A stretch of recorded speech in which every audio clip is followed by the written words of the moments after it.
After my dad passed, my uncle claimed the house. He didn't expect what I found in the safe. Welcome everyone. Before Elena's shocking journey unfolds, let us know where you're watching from. Drop your location in the comments.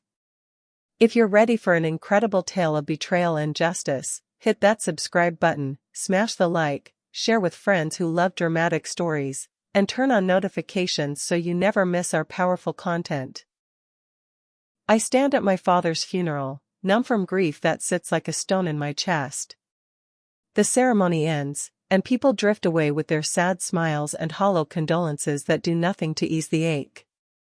I decide to drive straight to Dad's house to collect his things, maybe sort through his belongings. Maybe being around his stuff will help me feel close to him one more time, like he's still here with me somehow. But when I pull into the driveway of the house I grew up in, something's immediately wrong. A locksmith's van sits parked near the garage, its door open, tools visible inside. My heart starts pounding hard against my ribs. I walk to the front door with unsteady steps and try my key in the lock. It doesn't work. The key won't even slide in. Then Uncle Martin appears, stepping onto the porch like he owns the place, like he belongs here more than I do. His face is cold, almost satisfied, with a hint of smugness I've never seen before.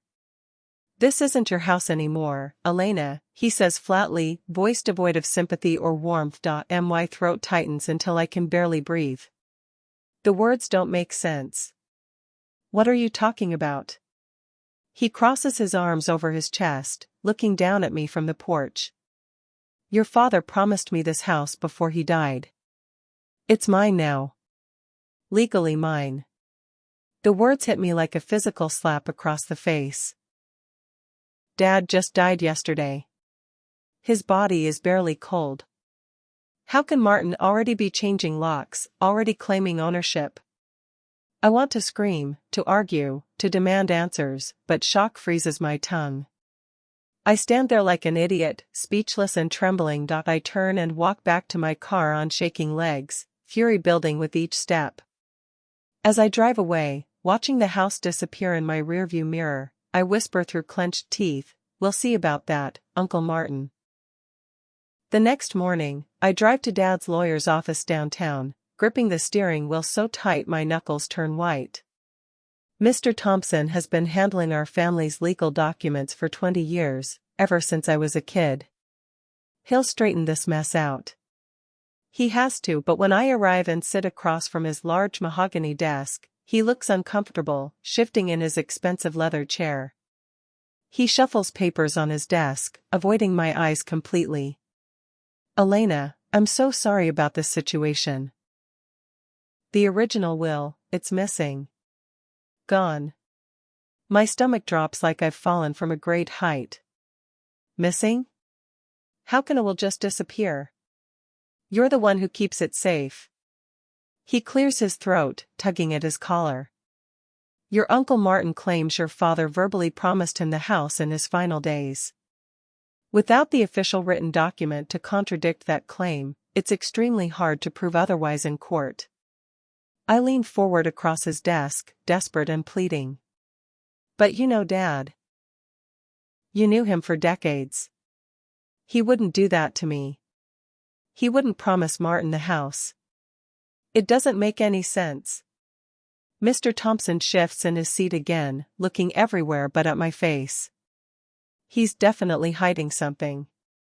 The silence stretches between us like a guilty confession hanging in the air, heavy and damning. Finally, after what feels like forever, he leans in close and whispers, his voice barely audible, "Your father told me something specific before he passed away.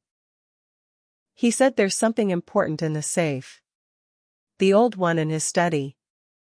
Hope flickers in my chest like a candle flame. "The safe in his study? The big iron one?" He nods slowly, deliberately. He was very specific about it, very insistent. He said if anything ever happened to him, if things went wrong, you should look there first. He made me promise to tell you. I stand up quickly, adrenaline coursing through my veins, replacing the grief momentarily. "Thank you for telling me." As I leave his office, my shoes clicking on the marble floor, one thought pounds relentlessly in my head: I need to get back into that house, no matter what it takes. That night, under cover of darkness, I sneak back to Dad's house like a thief. Uncle Martin's car isn't in the driveway, he's out somewhere, probably celebrating his stolen victory. I use the side gate that's always been slightly broken, my heart hammering violently against my ribs, each beat echoing in my ears. The study window is unlocked. Dad always forgot to close it properly, a habit that drove Mom crazy years ago. I slide it open carefully, cringing at every tiny sound, and climb inside awkwardly. The room still smells exactly like him, his cologne mixed with old books and leather, pine and comfort. Tears blur my vision instantly, but I force them back down, swallowing hard. The safe sits in the corner where it's always been, heavy and ancient, a massive iron beast. I try the handle hopefully. Locked, of course. Uncle Martin probably doesn't even know about this safe. Dad kept it hidden behind his desk for years, covered by a small curtain. I search Dad's desk methodically, pulling open every drawer, feeling desperately under every surface with my fingertips. My fingers brush against something unexpected taped beneath the top drawer's underside. A key. A small brass key. I rip it free with trembling hands, my heart racing with possibility. This has to be it. This has to be what Dad wanted me to find. I crouch down in front of the massive safe and slide the key into the old lock. It fits perfectly, like it was made for this exact moment. I turn it slowly, holding my breath, and I hear the most satisfying click I've ever heard in my life. The heavy door swings open with a low metallic groan that echoes through the silent study. Inside, I see stacks of papers, a sealed manila envelope with my name written on it, and an old cassette tape in a clear plastic case. My pulse races wildly. Dad left me answers. He left me the truth, but then I hear it, a car door slamming shut outside in the driveway. Heavy footsteps approaching. Martin's home early. I freeze completely, every muscle locked, my heart pounding so loudly in my ears I'm sure Martin can hear it from outside. There's no time to grab everything carefully. I frantically shove the papers, the sealed envelope, and the cassette tape into my bag, cramming them in messily, and sprint toward the window. I hear the front door opening downstairs, the familiar creak of the hinges. Who's there? Martin's voice echoes through the house, suspicious and threatening. I know someone's in here. I slip out the window clumsily, nearly falling, and run across the dark lawn without looking back. My lungs burn. I don't stop running until I'm safely in my car, hands shaking so violently I can barely get the key in the ignition. I start the engine and speed away into the night, watching the house shrink behind me. Back at my small apartment across town, I spread everything carefully on my kitchen table under the harsh fluorescent light. The papers are property documents, official legal records showing Dad owned the house completely outright, no liens, no mortgages. There's absolutely no mention anywhere of any promise to Martin. Nothing. Then I see it clearly, the cassette tape in its clear case. It's labeled in Dad's increasingly shaky handwriting, the letters uneven. Play if something happens to me. A chill runs down my entire spine, making me shiver despite the warm room. I dig out an old cassette player from a dusty box in my bedroom closet, one I haven't used in years. My hands shake as I insert the tape. I press the worn play button.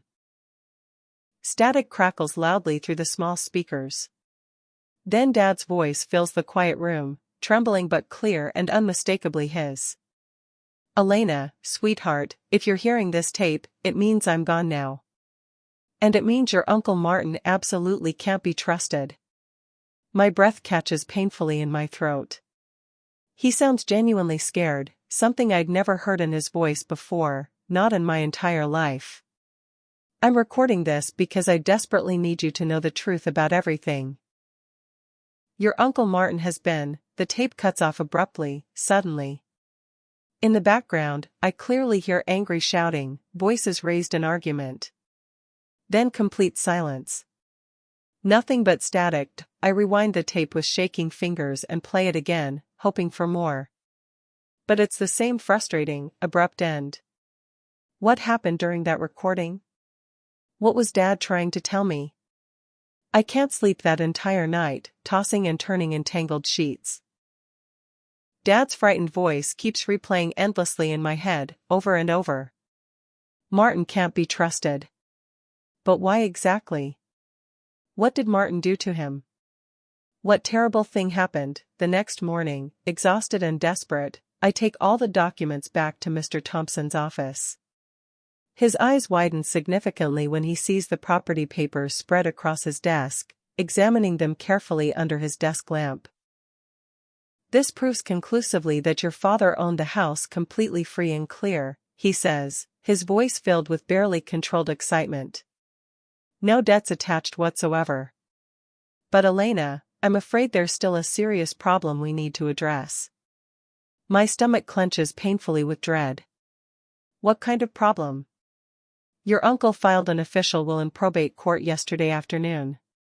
He claims it's the original document, properly notarized and everything. I feel like I've been physically punched in the gut, all air leaving my lungs. That's completely impossible. You specifically told me yesterday that the original will was missing. You said it was gone. Mr. Thompson's jaw tightens visibly, his professional mask slipping slightly. I know exactly what I said. And when I personally examined his submitted version this morning, the signature looked decidedly off. Wrong somehow. The pressure, the angle. We stare at each other across the desk for a long moment. The terrible implication hangs heavy in the air between us like a dark cloud. Martin forged Dad's signature on a fake will. Can we actually prove it in court? I ask quietly, almost whispering. He hesitates, weighing his words carefully. We'd absolutely need a qualified handwriting expert to testify. And we'd definitely need to locate the real, original will to compare them. That night, long after I've gone home and tried unsuccessfully to sleep, Mr. Thompson calls me at midnight, his voice urgent and breathless. Elena, I've been thinking constantly about what your father told me in confidence during our last meeting. Your father was genuinely paranoid in his final months, constantly worried. He specifically told me he hid the real will somewhere completely safe, somewhere Martin would never, ever think to look for it. Where? I whisper into the phone, my heart racing with renewed hope. He said something cryptic about where it all began. Does that particular phrase mean anything significant to you? Anything at all? My heart skips an entire beat as realization suddenly hits me. The workshop. Dad's old workshop where he built his first projects. Dad's workshop is located 40 miles outside the city limits, a small weathered building sitting on land he purchased decades ago when I was just a baby. I haven't been there in years, maybe 5 or 6 at least. I drive out there at dawn, the sun just beginning to peek over the horizon, gripping the steering wheel so tightly my knuckles ache. The workshop is covered in dust and surprisingly cold when I finally push open the creaking door. Shelves of old, rust-spotted tools line the wooden walls. Faded photographs of Dad and me from when I was little hang crookedly on bent nails, me missing my front teeth, him laughing. I search everywhere methodically, under dirty tarps, inside old toolboxes filled with screws and nails, behind dusty cabinets stacked with paint cans. Then I spot something interesting, a metal box sitting on the very highest shelf, pushed back into the shadows. It's locked tight with a heavy padlock. I try desperately to pry it open with various tools, but it absolutely won't budge even an inch. I need the specific key. I sit down on the cold concrete floor, frustrated and tired, my back against the wall. Where would Dad possibly keep such an important key? Why make this so difficult? Then it hits me like lightning. My mother. Of course, Mom left us when I was only 12 years old, barely a teenager. She and Dad fought constantly and bitterly near the end of their marriage, screaming matches that kept me awake at night. I haven't spoken to her in over 10 years, not a single word. We're strangers now. But if Dad truly trusted anyone with something this critically important, despite everything that happened between them, it might have been her. She knew him first, loved him first. I pull out my phone with shaking hands and stare at her contact information, saved but never called, not once in a decade. My thumb hovers uncertainly over the screen, hesitating. Finally, gathering every ounce of courage I possess, I press dial. She answers on the third ring, her voice cautious and surprised. Elena? Is that really you?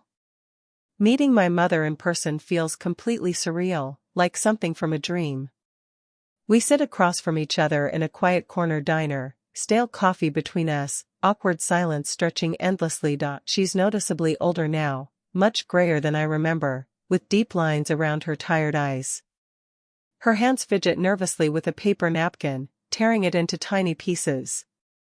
I'm genuinely sorry about your father's passing, she says softly, her voice cracking slightly. I nod stiffly, not trusting my own voice to remain steady.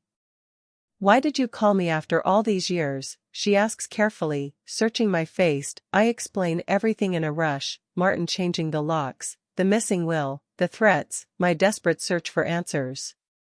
Her weathered face darkens considerably with each detail, anger flashing in her eyes. I knew he'd eventually try something like this, she mutters bitterly under her breath. I warned your father about Martin years ago. What do you mean? I lean forward, desperate for information. She looks me straight in the eye, her gaze intense and unwavering. Martin and your father fought bitterly, constantly over business matters before your dad died. Your uncle owed him an absolute fortune in unpaid debts. Business loans, personal loans, everything. Your father bailed him out financially more than once, again and again, but Martin never paid back a single dollar. Not one penny. My chest tightens painfully with this revelation. Dad never told me any of this. He never mentioned it once. He didn't want to burden you with family drama and ugliness, she explains, her voice sad. She pauses, gathering herself. But I knew how bad the situation really was. Martin was becoming increasingly desperate and dangerous. She reaches carefully into her worn leather purse and pulls out a small, tarnished keychain. Your father gave this to me many years ago, long before he got sick. He specifically said if anything ever happened to him, if something went wrong, I should give this to you. He made me swear it. I take the keychain with trembling hands, staring at it in wonder. Thank you so much for keeping it safe. She smiles sadly, tears forming in the corners of her eyes. I wasn't a good mother to you, Elena. I know that. I failed you in so many ways. But I'm genuinely glad I could do this one thing right. The key fits the metal box perfectly, sliding in smoothly. Back at the workshop, hands shaking with anticipation, I turn it carefully and lift the heavy lid. My breath catches completely in my throat. Inside is the real will, properly typed, officially signed, perfectly dated. It clearly names me as the sole heir to everything. The house, the business, all the land, everything belongs to me legally. Relief floods through my entire body like warm water. Justice feels so close now I can practically taste it on my tongue. But then I notice something else unexpected tucked beside the will. A checkbook, leather-bound and expensive. I flip through the pages with growing horror. Large withdrawals, thousands and thousands of dollars, all clearly signed and dated after Dad's death. After he was already gone. Martin's signature is on every single one. My blood runs ice cold through my veins. He didn't just forge Dad's will. He's been actively stealing from Dad's bank accounts for weeks. Theft on top of fraud. I take detailed photos of absolutely everything with my phone and drive straight to Dad's longtime accountant, a nervous man named Gregory Pierce. I burst into his small office, completely breathless and wild-eyed. Mr. Pierce, I desperately need your help right now. He looks up from his computer, startled by my sudden appearance. When I show him the checkbook evidence, his already pale face goes completely white, drained of all color. "Your uncle's been systematically forging withdrawals," he says very quietly, almost whispering. I suspected something was wrong for weeks, but I couldn't prove anything concrete. I had no evidence. "Can we stop him legally?" I ask desperately. He hesitates noticeably, fear clear in his eyes. "We need to act incredibly fast. I'll gather all the financial records tonight."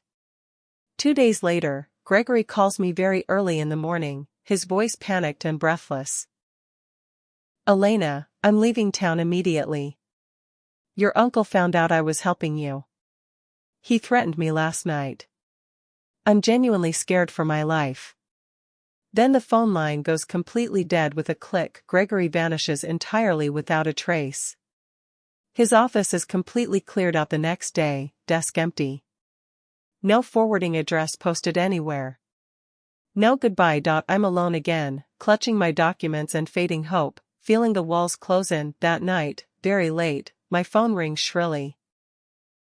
Unknown number flashing on the screen. A man's voice, electronically distorted and menacingly cold, hisses through the speaker, "Drop this investigation immediately, Elena. Or you'll seriously regret it. We know where you live." I hang up quickly, hands shaking violently. Real fear creeps up my spine like ice. This isn't just about property anymore. The next day, I drive cautiously to meet Mr. Thompson at his office downtown.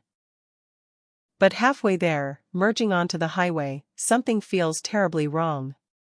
My brakes aren't responding properly to pressure. I pump the pedal hard, again and again. Nothing happens. No response. The car actually speeds up as I approach a busy intersection, other cars honking. I scream in pure terror, yanking the steering wheel desperately. The car swerves violently, clips a concrete curb, and flips completely over metal crunches. Glass shatters. Everything goes instantly black. I wake up much later in a stark hospital bed, fluorescent lights harsh above me. My head throbs with agonizing pain.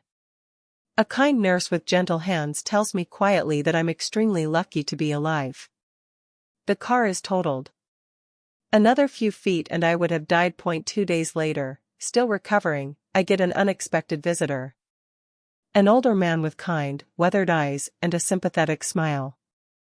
He introduces himself politely as Robert Kane, Dad's old business partner from 20 years ago. "Your father mailed me something very important before he died," he says quietly, glancing around nervously. He hands me a small USB drive, pressing it into my palm. "He said specifically if anything happened to him, if he died unexpectedly, I should give this directly to you. Only you." I stare at the tiny drive in my hand. "What's on it?" Robert's voice drops to barely a whisper. "Everything you need. Emails. Bank records. Absolute proof of what Martin did to him." He pauses significantly. "This is what Martin was willing to kill for, Elena. This is why your brakes were cut." Back at my apartment, sitting at my kitchen table, I plug the small USB drive into my laptop with shaking hands. File after file opens on the screen, damning emails between Martin and various shady business contacts, forged legal documents, clear evidence of systematic embezzlement over years. Martin systematically siphoned hundreds of thousands of dollars from Dad's company accounts. He planned this elaborate scheme for years, carefully and deliberately. This wasn't impulsive, it was calculated. My chest tightens with overwhelming rage and deep grief simultaneously. My uncle didn't just betray Dad financially. He destroyed him emotionally, broke his spirit, killed him slowly. I carefully copy everything onto a secure backup drive and hide it in a safety deposit box at my bank. That same night, someone breaks into my apartment. I'm not home, thank God. I stayed overnight at a friend's place across town, paranoid and scared after the terrifying car accident. When I return the next morning, my entire place is completely trashed. Drawers emptied onto the floor, cushions slashed open, papers everywhere. They were clearly looking for the USB drive, but they didn't find anything. It's safe. I sit carefully on my ruined couch, shaking but oddly resolute. Martin's getting increasingly desperate. That actually means I'm close to winning. Later that afternoon, I get a surprising text from an unknown number. We need to talk urgently. Please. Alex. Alex. Martin's son. My cousin. Family. I haven't spoken to him in years, not since childhood really. Why is he suddenly reaching out now? I agree to meet him at a public park, cautious but curious. He looks absolutely exhausted when he arrives, guilt written all over his young face.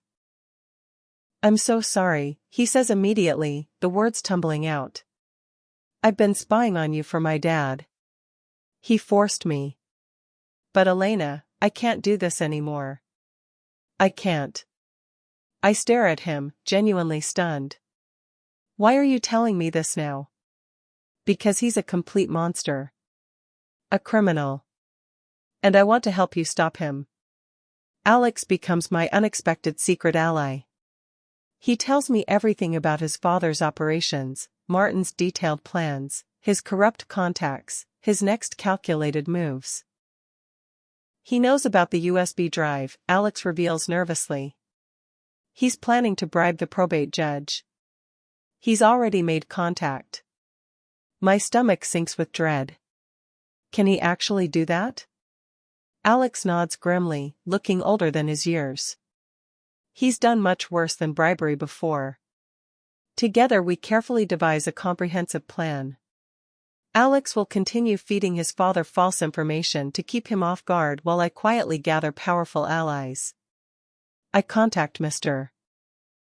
Thompson and also reach out to Sarah Lynn, a respected investigative journalist known for fearlessly exposing major corruption. We meet secretly in Sarah's downtown office, speaking in hushed voices.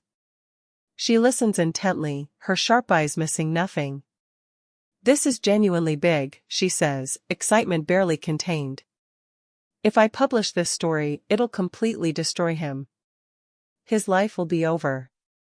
Do it, I say firmly, without hesitation. But just as we're about to finalize every detail of our plan, the office door suddenly slams open violently. Martin storms in like a hurricane, his face bright red with absolute fury.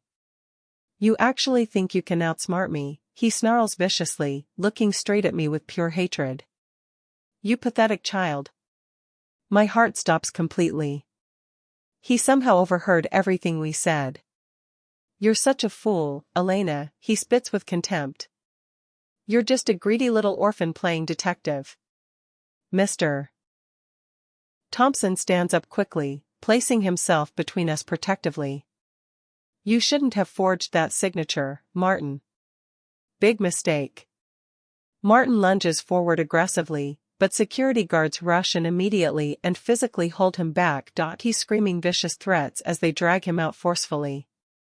You'll all pay for this. All of you. I'll destroy you. This story is getting intense. If you're hooked on Elena's fight for justice, show your support, hit that like button now. Share this with anyone who loves true-to-life drama. Haven't subscribed yet? Do it now and ring the notification bell. Tell us in the comments, where are you watching this unfold from today? The real will and comprehensive USB evidence all go to court officially. Sarah publishes her explosive exposé online. The story explodes across social media instantly. People are absolutely outraged nationwide. Comments flood in by the thousands, justice for Elena, and lock him up forever. But just when I genuinely think it's finally over, Martin's expensive lawyers somehow find an obscure legal loophole. A bribed court clerk suspiciously dismisses critical key evidence, falsely claiming procedural errors that don't exist. The entire case frustratingly stalls. I'm completely devastated. Martin actually smirks at me across the courtroom, confident and smug. That night, sitting alone in my apartment, I suddenly remember something important. The sealed envelope from the safe. I never actually opened it. I find it in my bag, hands trembling with anticipation. Inside is a handwritten note in Dad's writing, behind the bookshelf. Behind the bookshelf? In Dad's study? What could be there? I sneak back into the house one final time. Behind the heavy bookshelf that I can barely move, I find a hidden compartment carved into the wall. Inside, a video camera and a simple note that says, "Play this immediately." I take the camera home carefully and connect it to my laptop. Dad's face fills the screen, looking pale and visibly weak. "Elena, my darling daughter," he says, "if Martin tries to take the house, show this video to everyone." For the next 10 emotional minutes, he details absolutely everything: the loans Martin never repaid, the constant threats, the forgery attempts. He names specific dates, exact amounts, multiple witnesses. It's damning evidence.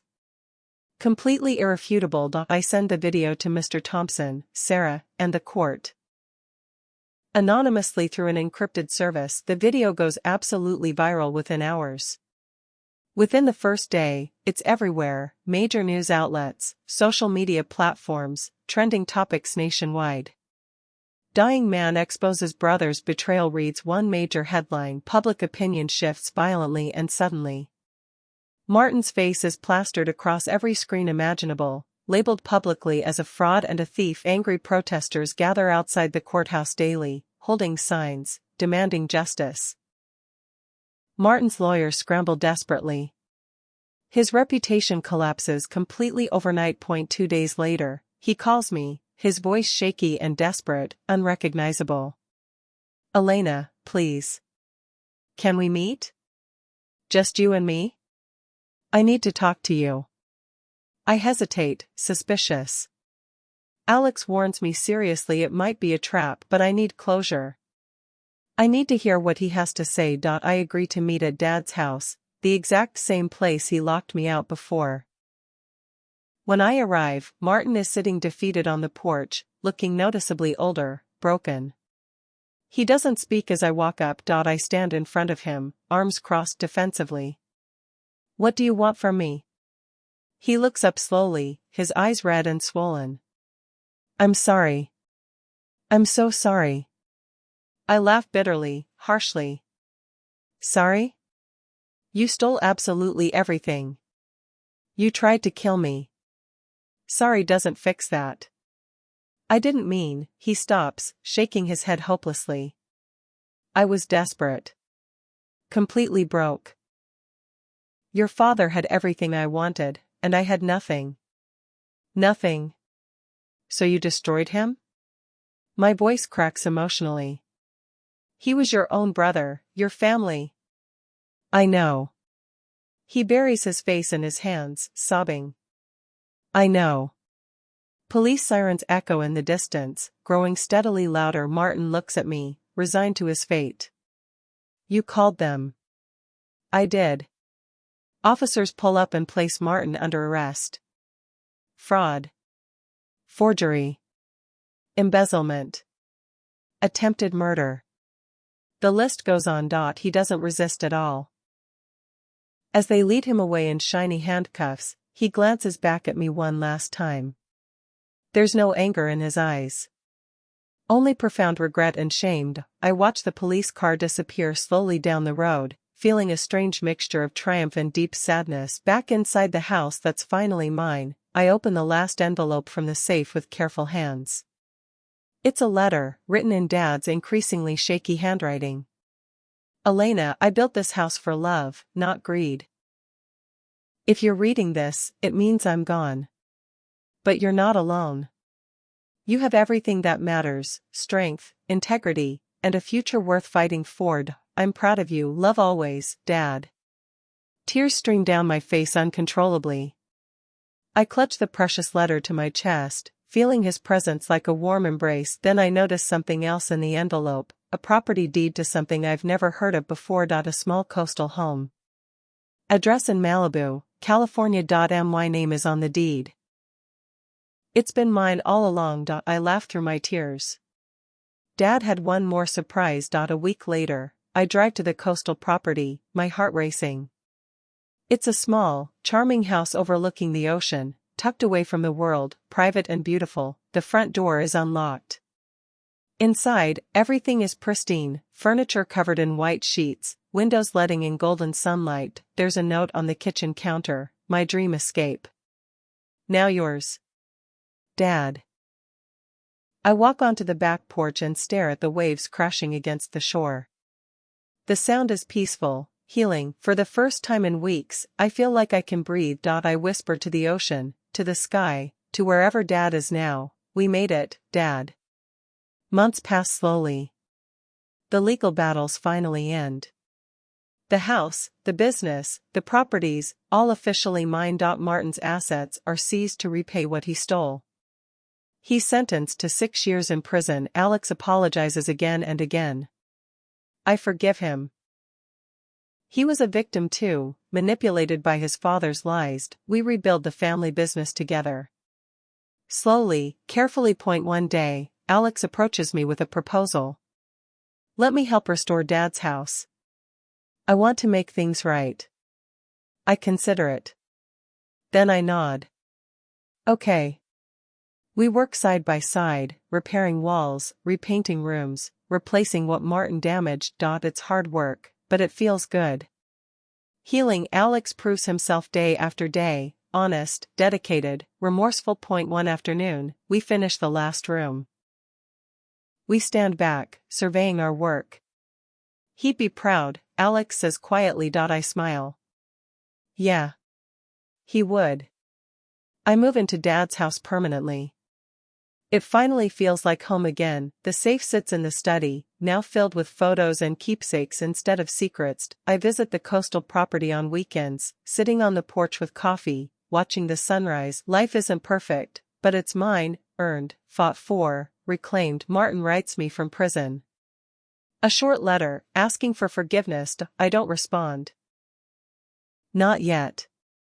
Maybe one day. For now, I focus on the future. I turn Dad's business into something bigger, honest, thriving, ethical. People respect the name again. The name Martin tried to destroy. Late at night, I sometimes walk through the house, remembering Dad's laugh, his advice, his quiet strength. "You built this for love," I whisper. "And I'll protect it the same way." The wind outside rattles the windows softly, like an answer. A year passes. The business grows. Alex becomes my right hand, managing construction projects we take on across the state. One day, Sarah Lynn, the journalist who helped expose Martin, calls me. "Elena, I'm doing a follow-up piece. Justice reclaimed. Would you be willing to do an interview?" I hesitate, then agree. The interview airs on a major podcast. I tell my story, the betrayal, the fight, the victory. Messages pour in from people who faced similar battles with family, with corruption, with injustice. "Your story gave me hope. Thank you for not giving up. You're an inspiration." I read each one, humbled. I realize Dad's legacy isn't just the house or the business. It's the fight for what's right, no matter the cost. I receive an unexpected letter in the mail. It's from Martin's ex-wife, Alex's mother. She apologizes for not stopping Martin years ago. She admits she knew about his schemes but was too afraid to act. "You were braver than I ever was," she writes. I write back. Forgiveness isn't easy, but holding on to anger is exhausting.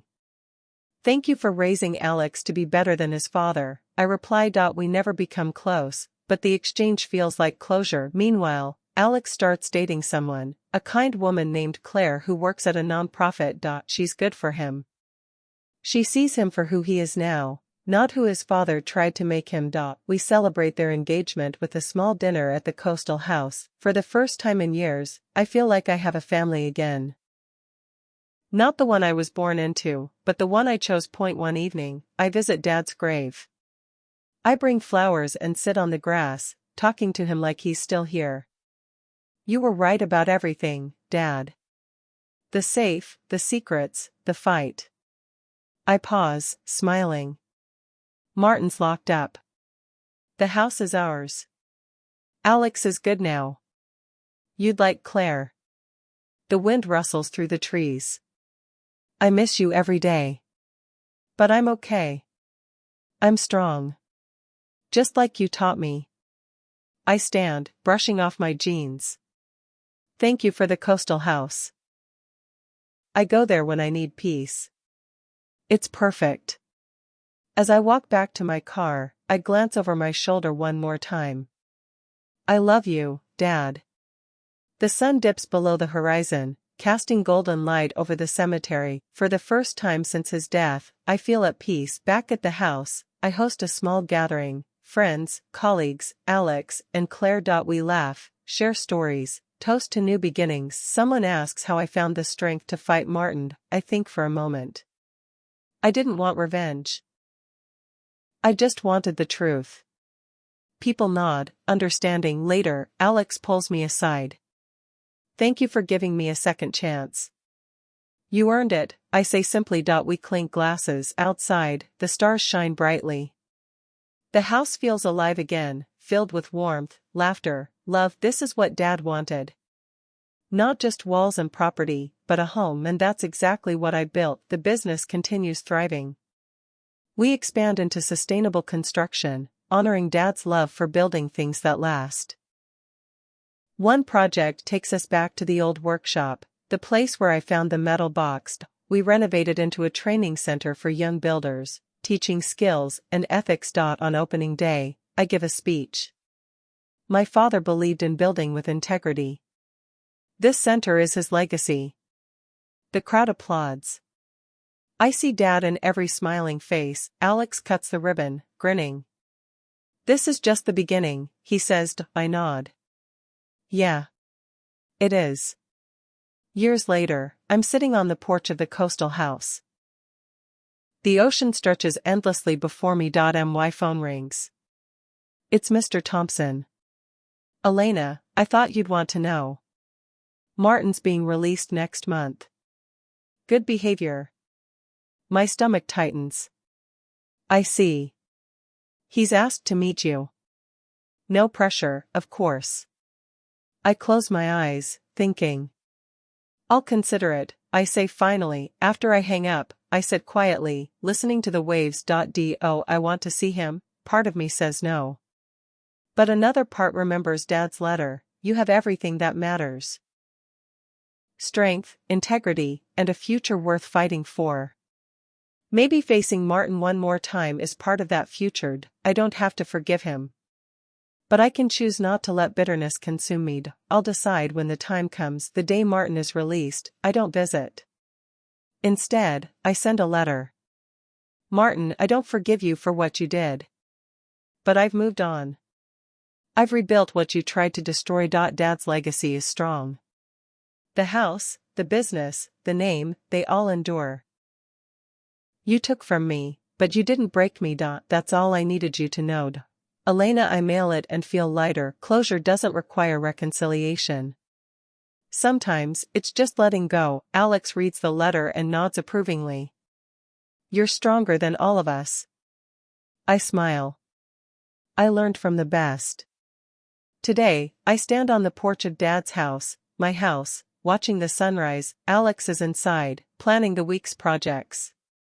Claire's baking in the kitchen. The business is booming. The training center is full. The coastal house waits for my next visit. Life is good. Not perfect, but deeply, genuinely good. I think about the day Martin locked me out, the fear and rage I felt. I think about the safe, the secrets, the fight, and I realize, I didn't just reclaim a house, I reclaimed myself. Dad once wrote, I built this house for love, not greed. Now I understand. Love isn't just what you build, it's what you protect, what you fight for, what you pass on. I whisper to the wind, to Dad, to the universe. We made it. And I'll make sure your legacy lives forever. The sun breaks over the horizon, golden and warm, and for the first time in a long time, I feel truly, completely home. Thank you for joining Elena's incredible journey. We'd love to hear from you. Where did you watch from? Drop your location in the comments below. If this story moved you, please subscribe to our channel, hit like, share it with your network, and activate those notifications for more inspiring stories. Your support means everything.